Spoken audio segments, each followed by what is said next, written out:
Jesus with him disciples come go Capernaum. When Sabbath day reach, Jesus come enter the synagogue begin teach. The people surprised because he sabi teach pass the law teachers.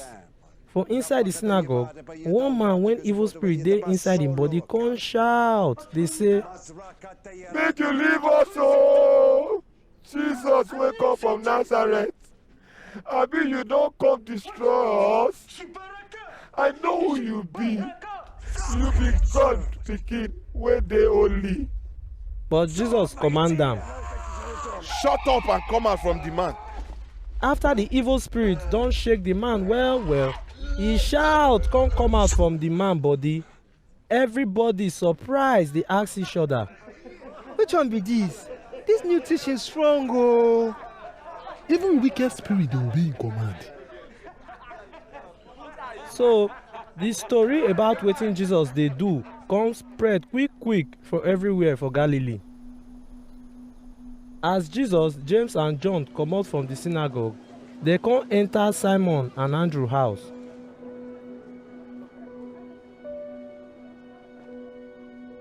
Simon wife mama no well, so they come tell Jesus about am. Jesus go meet am, hold in hand, and the woman come stand up. Then the fever comot from him body and he come dey serve them.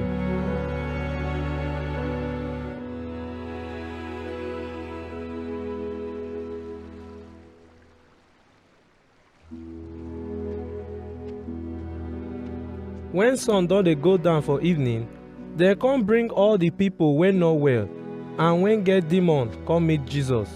The whole town come gather for the domot.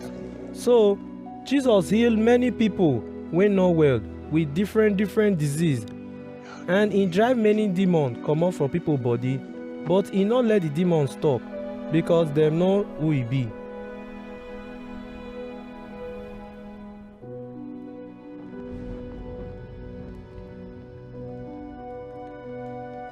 For early morning when everywhere still dark, Jesus come leave the house go one quiet place go pray.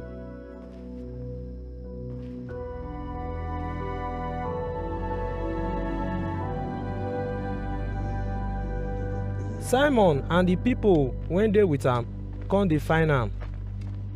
When they see am, they come say, Everybody dey find you.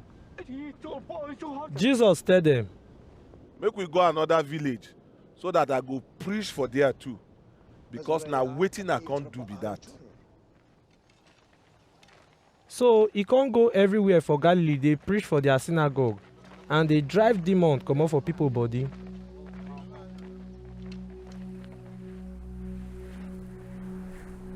One man wey be leper come meet Jesus, kneel down for him front, dey beg am say, If you want, you go fit make me well. Jesus sorry for the man, so he touch am come say, I want, so make you well.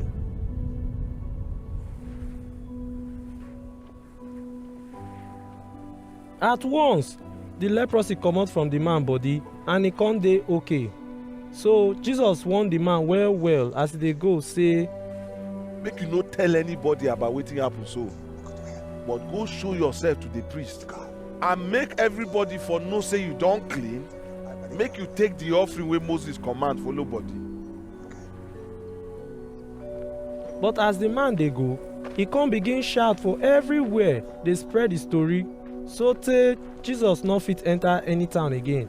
So he come dey stay where people no dey, but people still dey come meet am from everywhere.